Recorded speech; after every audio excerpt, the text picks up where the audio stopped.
Hello, sports fans. First episode of My Brother's Keeper. This will be the first segment, so appreciate everybody for tuning in. Let's just jump right to it. This is about the Michigan Wolverines.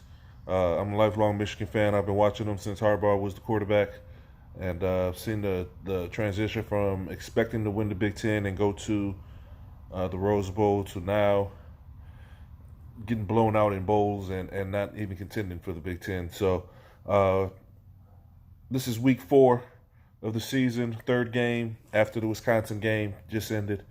Uh, and let's talk about how the play that they've had. First of all, I'm a Jim Harbaugh fan. I rooted for him when we were recruiting him and got him. And, his first season with Julius Pepper and that crew, he did an excellent job. He got us to within a game of the playoffs. Felt like we got cheated in Ohio State that year, but since then, it really hasn't been too much of an upside to Michigan football. So, not happy with the way that the program is going now. We could have easily lost that Army game. Probably should have had a field goal away from that. But the most disappointing thing about that game was that we were out talent. I mean, we have more talent than them, but somehow they were still able to pretty much do what they wanted. They moved the ball at will. They shut us down. Our offensive line is playing atrocious. So, first quarter of this game, we couldn't stop the run against Army, and I knew that was going to be a problem coming in. Obviously, we couldn't stop Wisconsin. They ran rapid. They talked about it a lot during the game. Missed gap assignments. It looked terrible. The defense what the hell is going on? So they score. They drive the ball directly down our throat, like I expected. Their offensive line completely dominated our defensive line. There were holes I could probably have ran through and gained 17 yards on them, and it was terrible. So we get the ball back. Our offense looks shaky. We get the ball down the field, though, and fumble, which has been a huge problem. Fumbles, it goes without saying, is talked about in practice. So that's just on player error. And the players need to be more conscious of that. I don't know the coaches can't do anything about that. That's simply up to the players to step up and take care of that. Then, they get the ball back, run it down and throw it again. We get it back. First play, we get a great play from Ronnie Bell on a broken play. The offensive line didn't block. Shea had to scatter. Shea Patterson, the quarterback, had to scatter. Hit him on the side. Great play by Ronnie Bell on a 60-yarder. And then, that's how we got to the first touchdown, was on that play. And that was a busted play.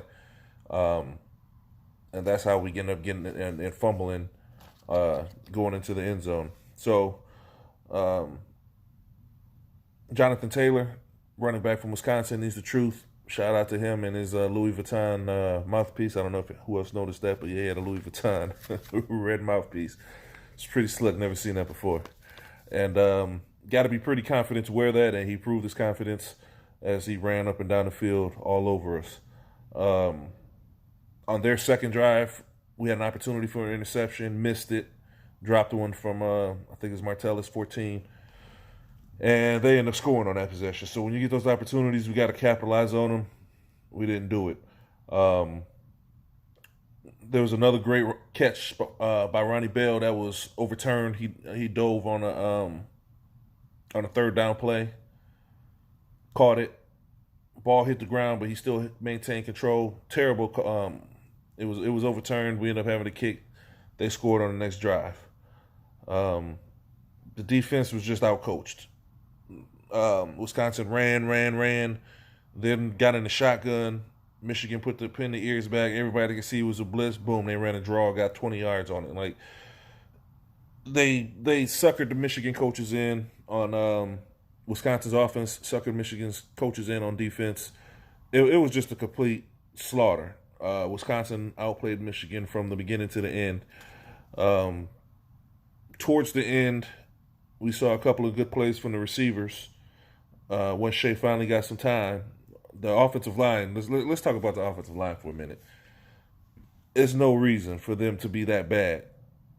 I mean, and the preseason talk of Michigan winning the Big Ten, I felt like that was completely unwarranted.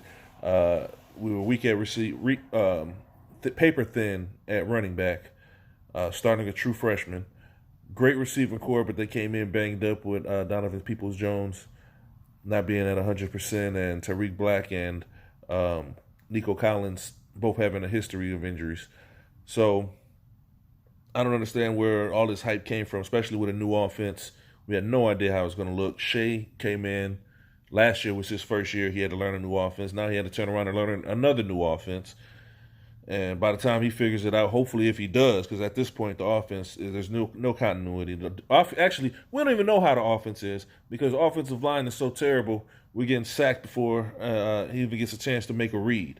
But towards the end, once Wisconsin started running a prevent defense, stopped blitzing us, and just allowed us to get a little bit of time, those one-on-one matchups with the receivers prove that we do have weapons. So the question is, can we get those weapons the ball? At this point, it doesn't look like we can. Definitely a poor performance by the Michigan Wolverines. Just overall. Now let's talk about John Harbaugh. As I stated earlier, I'm a huge Harbaugh fan. I remember him when he played, making the guarantee to beat Ohio State, going to the Rose Bowl, getting drafted to Indianapolis and Chicago, and playing in the league and coming back. I'm thinking, okay, good, this is a Michigan man. Rich Rod, I never felt like he understood the magnitude of that job. He made a statement early in his career, like, you guys are making too big. It was during the auto crisis in Detroit. And he said, you guys are making too big of a deal of Michigan football when all this other stuff is going on. It's like, if you're from Michigan, which I am, I understand the magnitude, and no, that was just the wrong statement to make as the head coach of Michigan football. Meaning, I expected Harbaugh. Harbaugh does know the magnitude of this program, having played for it and having almost won a Heisman at Michigan. So I'm sure he understands the fan base's frustration. Since he's been here, and this is the problem that I have with him and his staff, since he's been there, he's recruited a 4 or 5 star athlete at every single position on the field. That offensive line that was getting dominated and blown off the ball were all 4 or 5 star athletes coming out of high school. That defensive line that was getting dominated and blown off the ball was assembled from players across the country that were all 4 and 5 star athletes. So we have as much athletic talent as anyone in college football. Why hasn't he been able to coach them to the point where we're dominating like we should be? Every year it's a top 10 class. So there's no excuse. And I don't understand the quarterback play. We haven't had a dominant quarterback. Growing up, if you were a starting running back, a starting quarterback, the number one receiver at Michigan, you were going to the NFL. That was just your rite of passage. We haven't had an NFL quarterback since Harbaugh has been here.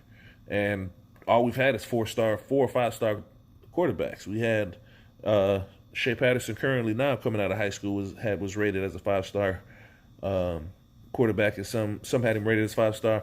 Everybody had him at least as a high 4-star, if not. And he has it translated onto the field. Brandon Peters, same thing. McCaffrey, same thing. All these guys are high-rated quarterbacks, top 15 in the country coming out of high school, yet we're not seeing the production on the field. And we clearly see it's not the receiver's fault because we have weapons at receivers. Those guys are big, they're strong, they're athletic, they'll go get the ball. You got to just get it to them. And there's been too many plays where it seems like the quarterback is holding on to it and he can't find anybody. I mean, at the end of the day, just throw it up high, let them jump and go get it. That's the way it looked like they were doing over those Wisconsin receivers towards the end of the game. But at the same time, they got to have time to do it. So I don't understand why the offensive line is so bad, regardless of what the new offensive scheme is. I'm sure blocking is a part of that scheme, and the offensive line is not doing that. Cesar Ruiz, the center, was the number 1 center coming out of high school in his class. And I saw 2 or 3 times he was getting beaten. Everybody was getting beat, but with him being number 1, I expect more out of him, and being the center, and he's supposed to be heading that. But everybody, we saw on the end, the left tackle, I think that was Jansen Jr., he got cooked and got sacked. Just a bad, piss-poor performance. Coming off a bye week by the Wolverines. Just very disappointing.